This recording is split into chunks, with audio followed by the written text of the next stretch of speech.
Hello students, welcome to your 8th NCERT history video class. This is 6th chapter Weavers, Iron Smelters and Factory Owners part 2. In the part 1 we have studied about the textile industry, how it was declining, firstly how it was flourishing, है ना। पहले शुरुआत में तो किस तरीके से जो ईस्ट इंडिया कंपनी थी इन्होंने टेक्सटाइल जो वर्कर्स थे, जितने भी वेवर्स थे, इन सबको एडवांस दे करके अपने कामकाज करवाए। लेकिन धीरे धीरे किस तरीके से जब इंडस्ट्रियलाइजेशन बढ़ा, जब स्पिनिंग जेनी की डिस्कवरी हुई, तो जो ब्रिटिश जो भी मार्केट थी उन्होंने इंडियन टेक्सटाइल को क्या कर दिया, बैन कर दिया, या भारी जो टैक्स है उनके ऊपर लगा दिया गया, जिससे जो इंडियन टेक्सटाइल जो यूरोपियन मार्केट में थी वो डिक्लाइन होने लगी। और धीरे धीरे जब हम देखते हैं तो इंडियन मार्केट में भी ब्रिटिश जो प्रोडक्ट्स जो है वो आने लगे, जिसकी वजह से इंडियन जो लोकल मार्केट थी वो भी इन सब से डिस्टर्ब हुई।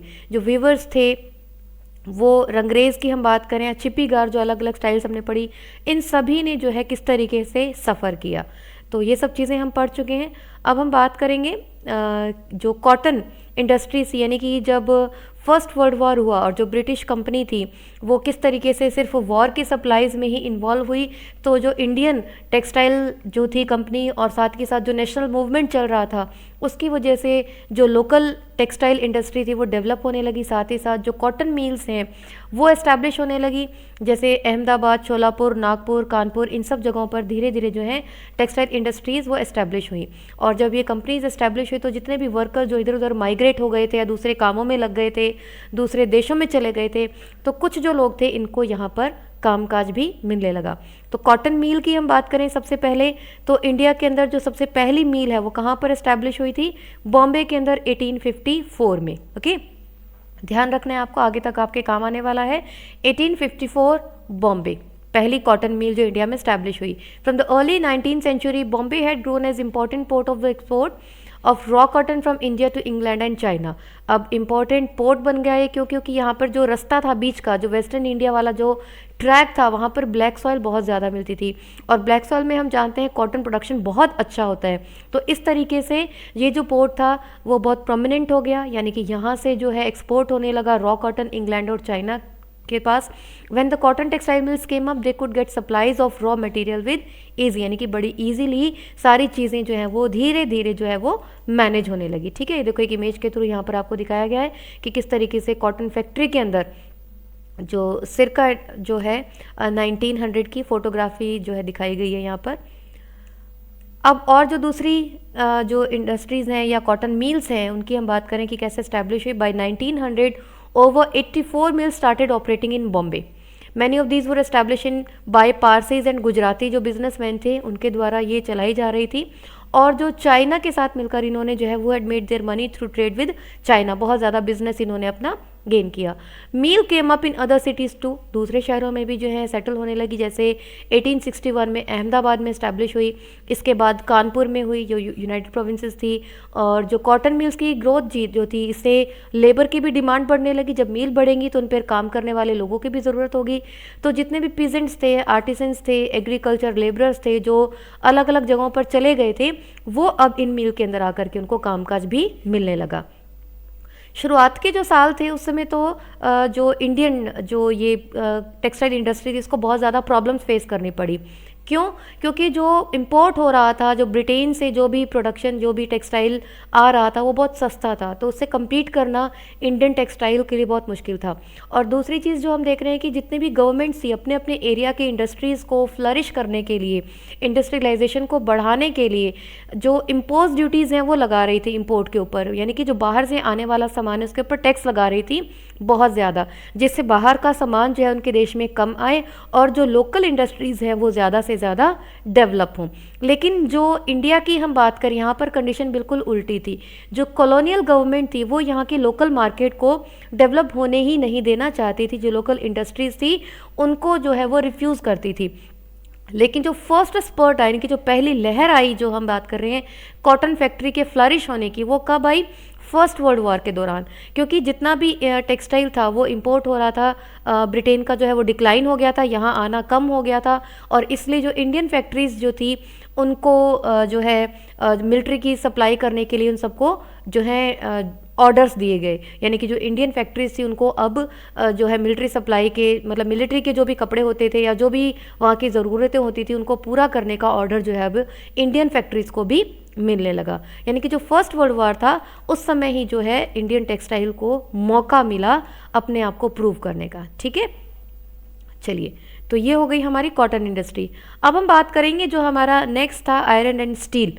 ठीक है, तो ये शुरुआत करेंगे हम टीपू सुल्तान से। टीपू सुल्तान, हालांकि this topic is deleted from your syllabus this year, but anyhow I am going to explain you because it is quite interesting and it is very important for you also, तो आपको पता होना चाहिए। Okay, तो ये हम बात कर रहे हैं टीपू सुल्तान की। टीपू सुल्तान ने 1799 तक जो मैसूर का जो एरिया है वहाँ पर अपना राज किया। ठीक है, और उनकी जो तलवार थी, ये जो आपको दिखाई दे रही है, उनकी तलवार के बल पर जो है उन्होंने राज किया था। यानी कि जो तलवार है जो उनकी, वो बहुत फेमस थी। क्यों फेमस थी? उनकी तलवार की एक खासियत थी, this sword had an incredibly hard and sharp edge that could easily rip through the opponent's armour. यानी कि जो भी उनका शत्रु था, जो भी उनके सामने होता था, उसके जो लोहे का कवच लोग पहने रखते हैं युद्ध के अंदर, है ना, तो उससे भी पार वो जा सकती थी। यानी कि जो उनकी तलवार इतनी स्ट्रॉन्ग थी और जो उसके एजेस जो थे वो इतने शार्प थे। ऐसा क्यों था? क्योंकि उस तलवार को बनाने में जिस स्टील का यूज़ किया जाता था वो वुड्स कहलाती थी। वो स्पेशल स्टील थी जिसमें कार्बन बहुत ज़्यादा था। ठीक है, type of high carbon steel. ठीक, अब ये जो हाई कार्बन स्टील जो जिसे वुड्स कहा जाता है, ये कहाँ बनता था? मेनली साउथ इंडिया के अंदर। Wootz steel when made into swords produced a very sharp edge with a flowing water pattern. यानी कि लहरदार जो है इसके ऊपर यूँ पैटर्न बनता था, जिसकी वजह से बहुत ही ज़्यादा फैटल बन जाती थी, यानी कि बहुत ज़्यादा नुकसान, चोट पहुँचाती थी जिसके भी शरीर पर ही लगती थी। This pattern came from very small carbon crystals embedded in the iron. और ये जो वेवी पैटर्न है या जो लहरदार जो पैटर्न है वो क्यों आता था? क्योंकि जो कार्बन की हम बात कर रहे हैं, लोहे के अंदर जो कार्बन क्रिस्टल्स होते थे, बहुत महीन, बहुत छोटे छोटे फाइन पार्टिकल्स होते थे, जिसकी वजह से ऐसी जो है स्ट्रक्चर आ जाती थी। ठीक है, अब इस तलवार के बारे में बताया गया है कि जब टीपू सुल्तान की डेथ के बाद जो फ्रांसिस बुक्कन थे वो मैसूर घूमने आए और वहाँ उन्होंने इन सब चीज़ों को डिस्कवर किया 1800 में। उन्होंने देखा कि क्या टेक्निक यूज़ की जाती थी इस तलवार में, ऐसी क्या खास बात है, इसको कैसे बनाया जाता था। तो वहाँ से हमें पता चलता है कि जो टेक्निक यूज़ की जाती थी was produced in many hundreds of smelting furnaces in Mysore. Mysore के अंदर जो भट्टियाँ होती थी, स्मेल्टिंग यानी कि लोहे को गलाने की जो भट्टियाँ होती थी, स्टील को गलाने की, तो वो उन भट्टियों में इनको तैयार किया जाता था। In these furnaces iron was mixed with charcoal and put inside small clay pots. इसको चारकोल के साथ मिक्स किया जाता था आयरन को, और फिर जो क्ले पॉट्स होते थे उनमें डाला जाता था। Through an intricate control of temperature the smelters produce a steel ingots that were used for sword making not just in India but in west and central Asia too. और temperature को बहुत ही बारीकी से ध्यान रखा जाता था कि कब इसको कम करना है, कब ज़्यादा करना है। टेम्परेचर को बहुत ध्यान में रखते हुए जो स्मेल्टर्स थे, यानी कि जो जुलाहे आई थिंक इसको कहते हैं हिंदी के अंदर, आप देख लीजिएगा, जो स्मेल्टर्स होते थे लोहे का गलाने का जो काम करते हैं ना, लोहार तो नहीं कहेंगे हम यहाँ पर, चलो आप देख लेना। ठीक है, तो वो क्या करते थे, इसको इस शेप में जो स्टील को लेकर आते थे कि उसकी जो तलवार है वो बनाई जा सके। और सिर्फ साउथ इंडिया में नहीं, जो वेस्ट और सेंट्रल एशिया है वहाँ पर भी इस तरह की स्टील को यूज़ किया जाता था, तलवारों को बनाया जाता था। Wootz is an anglicised version of the Kannada word ukku, Telugu hukku and Tamil and Malayalam urukku meaning steel. यानी कि जो वुड्स है ये बदला हुआ रूप ही है, जो जैसे हमारी भाषा होती है शब्द का रूप बदल जाता है, तो कन्नड़ में ही इसको उक्कू कहा जाता है, तेलुगु में हुक्कू कहा जाता है और तमिल और मलयालम में उरुक्कू कहा जाता है। सभी का मतलब क्या है? स्टील। ठीक है, Indian wootz steel fascinated European scientist. Michael Faraday, नाम सुना है आपने? माइकल फेराडे कौन थे? जिन्होंने इलेक्ट्रिसिटी और इलेक्ट्रोमैग्नेटिज्म को डिस्कवर किया था। उन्होंने लगभग 4 साल बिताए इंडियन वुड्स की, यानी कि जो इंडियन स्टील थी इसकी जो प्रॉपर्टीज़ हैं उनको स्टडी करने में। 1818 से 1822 तक का जो टाइम पीरियड है वो माइकल फेराडे ने जो इसकी टेक्निक थी इसको स्टडी करने में दिया। However, the wood steel making process, which was so widely known in South India, was completely lost by the mid 19th century। तो देखो यूरोपियन साइंटिस्ट इसकी तरफ अट्रैक्ट हो रहे थे, इसको पढ़ना चाहते थे, जानना चाहते थे, लेकिन इंडिया के अंदर ही जो ये टेक्निक थी धीरे धीरे क्या हो गई? डिक्लाइन हो गई। क्यों हो गई? एक तो सबसे बड़ी चीज़ हम देखें कि जो पॉलिसीज थी ब्रिटिश कंपनी की, वो सबसे ज़्यादा नुकसान पहुंचा रही थी। इनको भी आगे पढ़ने वाले हम कि कैसे, ठीक है। The swords and armour making industry died with the conquest of India by British and imports of iron and steel from England displace the iron and steel produced by craft people in India.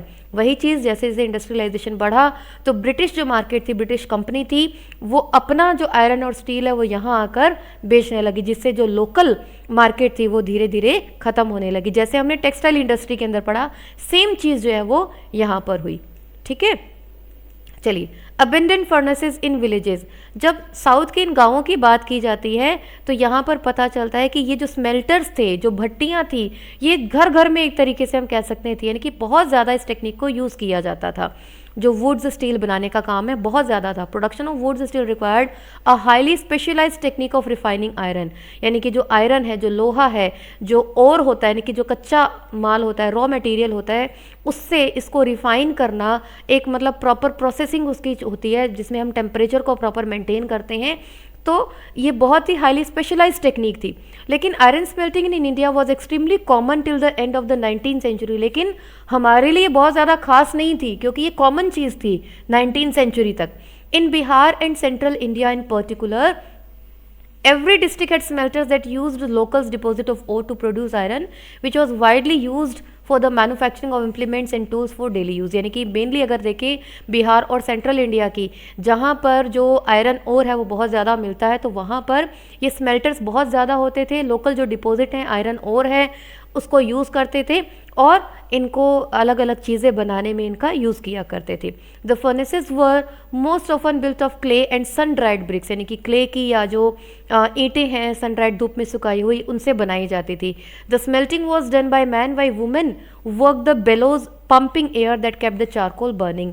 यानी कि जो gents होते थे वो तो भट्टी में smelting का काम करते थे, और जो फीमेल थी वो पंपिंग का काम करती थी, यानी कि जैसे हवा उसको देते रहे और भट्टी जो है वो चलती रहे। देखो यहाँ पर ही दिखाया गया किस तरीके से एक भट्टी का काम चल रहा है, ठीक है। तो मैन और वुमेन दोनों के काम भी यहाँ पर मेंशन कर दिए गए कि किस तरीके से कामकाज होता था। अब हम देखें क्या रीज़न थे कि ये जो डिक्लाइन हुआ। By the late 19th century however, हालांकि जो क्राफ्ट जो है, ये जो आर्ट है, हम कहें कि बहुत ज़्यादा थी, लेकिन ये डिक्लाइन होने लग रही थी। In most villages furnaces fail into disuse and the amount of iron produced came down. क्यों हुआ ऐसा? सबसे पहला तो जो फॉरेस्ट लॉज थे जो कंपनी ने बनाए थे, है ना, उस कंपनी के लॉज के अकॉर्डिंग जो लोकल लोग थे या जो भी आसपास के लोग थे वो रिजर्व फॉरेस्ट में नहीं जा सकते थे। अब जब ये रिजर्व फॉरेस्ट में नहीं जाएंगे, लकड़ी नहीं ला पाएंगे, तो भट्टियों को जलाने के लिए इनको फ्यूल नहीं मिलेगा, है ना। जब फ्यूल नहीं मिलेगा तो भट्टियाँ कैसे जलेंगी, ठीक है। तो एक तो कारण ये हुआ। दूसरा, अगर किन्हीं लोगों को परमिशन दी गई थी, कुछ लोगों को आपको ध्यान होगा परमिशन भी दी गई थी, है ना, कि आप ठीक है जंगलों में आ सकते हो, लेकिन आपको कंपनी के अकॉर्डिंग रूल काम करना पड़ेगा, और जब ज़रूरत होगी तो आपको सारी चीज़ें हमें अवेलेबल करवानी पड़ेंगी। तो ये लोग जिनको परमिशन दी गई थी, इनको बहुत बड़ा टैक्स देना पड़ता था इन जंगलों में कामकाज करने के लिए। तो जब ये टैक्स दे देते थे तो इनकी इनकम जो थी वो बहुत कम होती थी, तो जो इनका लाइवलीहुड है वो धीरे धीरे धीरे धीरे क्या हो गया, डिस्ट्रॉय होता गया। तो जो फॉरेस्ट पॉलिसी थी उन्हीं के कारण जो है ये सारा सिस्टम डिक्लाइन हुआ, ठीक है। तो iron smelters had to pay a very high tax to the forest department for every furnace they used the reduce their income. तो इस वजह से जो है इनकी सारी जो कामकाज है बंद हो गया, और साथ ही जो ब्रिटिश मार्केट था वहाँ से जो है सप्लाई होने लगी, इंपोर्ट होने लगा आयरन और स्टील। तो जो लोकल मार्केट थी आयरन ओर की या फर्नेसेस जो थी वो सारी कम पड़ गई, ठीक है, कमज़ोर पड़ गई, ओके। और अगर हम देखें लेट 19th सेंचुरी, ये पढ़ लेते हैं हम, चलो रीडिंग लगा लेते हैं इसकी। Steel was being imported from Britain. Iron smiths in India began using the imported iron to manufacture utensils and implements. This inevitably lowered the demand of iron produced by the local smelters, ठीक है। तो by the early 20th century the artisans producing iron and steel faced a new competition। तो जैसे हमने textile industry के अंदर पढ़ा, इसी तरीके से आयरन और स्टील इंडस्ट्री के अंदर भी इन लोगों को कंपटीशन फेस करना पड़ा। तो यहाँ पर अब हम देखते हैं कि इंडिया के अंदर जो आयरन और स्टील इंडस्ट्री है वो कैसे एस्टैब्लिश हुई। तो टाटा, जमशेद टाटा, आपने नाम सुना है ना, उनके बारे में अब हम यहाँ पर पढ़ेंगे। तो ये कब की बात हो रही है, 1904 की। अप्रैल मंथ की। चार्ल्स वेल्च जो अमेरिकन जियोलॉजिस्ट थे और दोराबजी टाटा, ये जो थे ये दोनों ही, यानी कि कौन थे दोराबजी टाटा, जो जमशेदजी टाटा है उनके बड़े बेटे थे।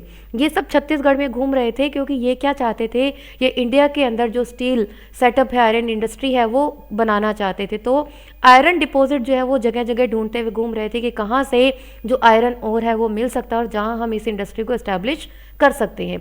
तो बहुत टाइम इन्होंने स्पेंड किया, बहुत पैसा इन्होंने खर्च कर दिया, लेकिन इनको ऐसा कोई सोर्स नज़र नहीं आया।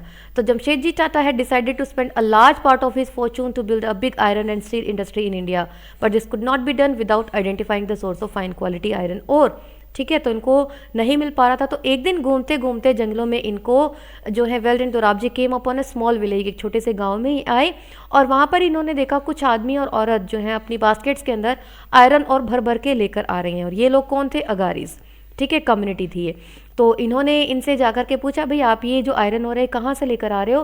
तो जो अगेरियास थे इन्होंने क्या किया, एक हिल की तरफ इशारा किया और बताया कि वहाँ से हम लोग ये लेकर के आ रहे हैं। तो वेल जो जियोलॉजिस्ट थे और दोराबजी जो थे वो दोनों ही बड़े ही एग्जॉस्टिंग ट्रैक से होते हुए, डेंस फॉरेस्ट से होते हुए वहाँ पर पहुँचे। और जब वहाँ पर पहुँचे तो उनको पता लगा that this is what we are looking for. लेकिन वहाँ पर भी जो है वो आयरन जो इंडस्ट्री वो इस्टेब्लिश नहीं कर पाए थे। वो कौन सी पहाड़ियाँ थी? राजाहारा हिल्स थी, ठीक है, राजहाड़ा हिल्स। तो ये जो finest ores in the world मिलते हैं। लेकिन यहाँ पर क्या प्रॉब्लम थी? ये ड्राई एरिया था। तो ड्राई एरिया था, पानी नहीं था, लेकिन जो फर्नेसेस हैं, इंडस्ट्री है, उसको सेटअप करने के लिए पानी सबसे बड़ी ज़रूरत है ना। तो उनकी सर्च जो थी वो यहाँ पर फिर से उन्होंने कंटिन्यू की कि भाई यहाँ तो हम नहीं रख सकते क्योंकि पानी को यहाँ पर लाना, फैक्ट्री इस्टेब्लिश करने के लिए, भट्टियाँ चलाने के लिए बहुत सारा पानी चाहिए, तो हमें किसी दूसरी जगह की तलाश करनी पड़ेगी। तो ऐसे ही एक और जगह की उन्होंने सर्च की और अल्टीमेटली उन्होंने जो अपनी कंपनी है टिस्को, उसको इस्टेब्लिश किया, ठीक है। तो इसके बारे में देख लेते हैं। The reason was dry and water necessary for running the factory was not be found nearby. The Tatas had to continue their search for a more suitable place to set up their factory. However, the Agarias helped in the discovery of a source of iron or that would later supply the Bhilai steel plant। यानी कि दूसरी जो अब इनकी search थी वो जमशेदपुर में इनकी पूरी हुई, जहाँ पर भिलाई स्टील प्लांट जो इन्होंने एस्टैब्लिश किया। जंगल वहाँ से साफ कर दिए गए। जो सुबर्ण रेखा जो नदी थी वहाँ थी पास में, जिससे पानी की सप्लाई प्रॉपर हो पा रही थी। Set up the factory and industrial township Jamshedpur, ठीक है। Here there was water near iron और deposits. The Tata iron and steel company TISCO that came up begin producing steel in 1912। तो इस तरीके से जो टिस्को है 1912 में इस्टेब्लिश हुई। TISCO was set up an opportune time, यानी कि ये जो टाइम था बहुत इंपॉर्टेंट था। क्यों? आप जानते हैं 1912 क्या हुआ था? 1914 में ही जो है फर्स्ट वर्ल्ड वॉर जो है वो शुरू हो गया था, ठीक है। India was importing steel that was manufactured in Britain. Expansion of the railways in India, जो कॉलोनियल रूल तो था ही यहाँ पर, और जो ब्रिटिश कंपनी थी वो रेलवे ट्रैक्स वगैरह बिछा रही थी, है ना। तो अब तक तो क्या हो रहा था, जो ब्रिटेन मार्केट था, यूरोपियन मार्केट थी, वहाँ से जो है सारा सामान यहाँ पर लाया जा रहा था। लेकिन जब फर्स्ट वर्ल्ड वॉर छिड़ गया तब क्या हुआ, जो सारी सप्लाई है ब्रिटेन को कहाँ देनी पड़ी? अपने जो वार एरिया था वहाँ पर भेजना पड़ा, लेकिन उसको भी पूरा नहीं कर पाए। तब क्या हुआ, जो इंडियन जो रेलवेज़ थी वो टिस्को की तरफ टर्न हुई, यानी कि जो टिस्को से डिमांड की गई सप्लाई के लिए जो रेलवे ट्रैक बिछ रहा था उसके लिए, और धीरे धीरे जो ब्रिटिश एम्पायर था उनकी जो इंडस्ट्रीज़ थी उनमें भी जो है टिस्को से ही सप्लाई होने लगी। तो इस तरीके से जो टिस्को थी वो प्रोमिनेंट जो है इंडस्ट्री बन गई। देखो पढ़ लेते हैं, हम इसकी रीडिंग लगा लेते हैं। A huge market for rails that Britain produced. For a long while, British experts in the Indian railways were unwilling to believe that good quality steel could be produced in India। यानी कि जो British लोग थे, experts थे, उनको ये विश्वास ही नहीं था कि इंडिया से भी इतना बेहतर क्वालिटी का जो स्टील है वो लिया जा सकता है, मिल सकता है। By the time Tisco was set up, the situation was changing. In 1914, the First World War broke out. Steel produced in Britain now had to meet the demands of war in Europe. So imports of British steel into India declined dramatically, and the Indian railways turned to Tisco। है ना। तो जो Indian railway था उसको टिस्को के पास ही जाना पड़ा। भाई अब तो हमें सामान नहीं मिल रहा, हमें जो आयरन है और है वो हमें नहीं मिल रहा, तो अभी सप्लाई है तो हमें दो आप, क्योंकि रेलवे ट्रैक तो हमें बनाने पड़ेंगे, है ना। So as the war dragged on for several years, TISCO had to produce shells and carriages wheels for the war. यानी कि जो वार के अंदर भी जो उनके कवच होते थे या उनके कैरेजेस होते थे, उन सबको बनाने में भी टिस्को का जो मटेरियल है वो यूज़ होने लगा। By 1919 the colonial government was buying 90% of the steel manufactured by TISCO. देखो कहाँ तो ये विश्वास ही नहीं कर रहे थे कि इंडिया से इतनी अच्छी क्वालिटी का स्टील मिल सकता है, और कहाँ अब उनका जो 90% मार्केट है वो इंडिया से ही हो रहा था। ठीक है, over time TISCO became the biggest steel industry within the British empire.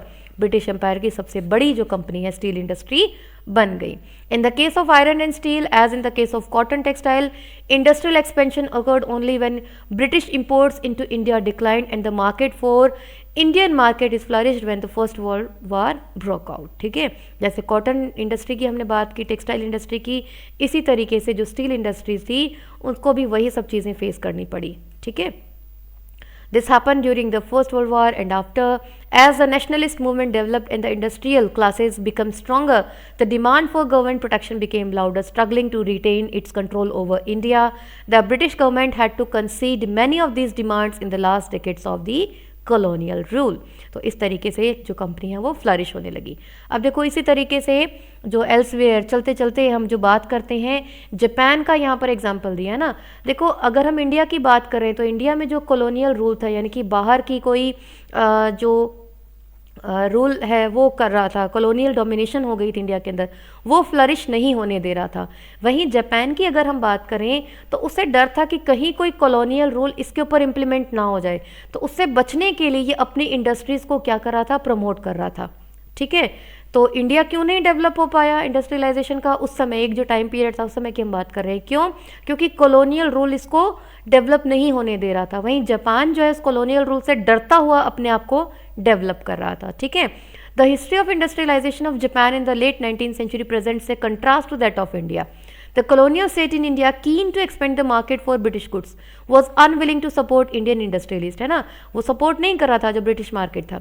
In Japan the state encourage the growth of industries, लेकिन जापान की जो गवर्नमेंट थी उन्होंने अपने एरिया के अंदर, अपने देश के अंदर जो इंडस्ट्रीज की ग्रोथ को क्या किया, एनकरेज किया। द मेजी रिजाइम, जो मेजी रिजाइम था उस समय में 1868 की बात कर रहे हैं ये, इनका ये मानना था कि Japan needed to industrialise in order to resist western domination. अगर ये अपने आप को स्ट्रॉन्ग नहीं बनाएगा, इंडस्ट्रियलाइज नहीं होगा, डेवलप नहीं होगा, तो कहीं ना कहीं जो वेस्टर्न डोमिनेशन को इसको झेलना पड़ेगा। So it initiated a series of measures to help industrialisation. Postal services, telegraph, railways, steam part shipping were developed, ये सब चीज़ें उन्होंने डेवलप की। The most advance technology from the west was imported and adopted to the needs of Japan, यानी कि बाहर के देशों की तकनीकें भी इन्होंने अपनाई, अपने लोगों को ट्रेन किया, फॉरेन एक्सपर्ट्स इन्होंने बुलाए ताकि जो अब जापानीज प्रोफेशनल्स उनको ट्रेन किया जा सके। Industrialist were provided with generous loans for investment by bank setup the government, यानी कि जो बैंक थे उनसे ईजी इंस्टॉलमेंट्स पर लोन दिया गया ताकि इंडस्ट्रीज इस्टेब्लिश हों।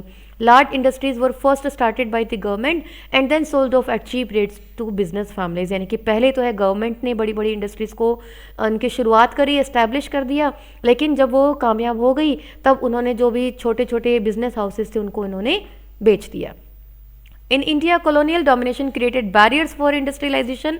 In Japan, the fear of foreign conquest spurred industrialization, है ना, तो किस तरीके से ये कंट्रास्ट है। But this also meant that the Japanese industrial development from the beginning was linked to military needs, यानी कि शुरुआत से ही जो military needs थी वो इनके लिए prominent थी। Okay, so this was the chapter. I hope everything is clear to you. Anyhow, if there is any doubt, you can keep me posted in the comment section. You will get your PDF in your WhatsApp group. Thanks for watching. Stay connected.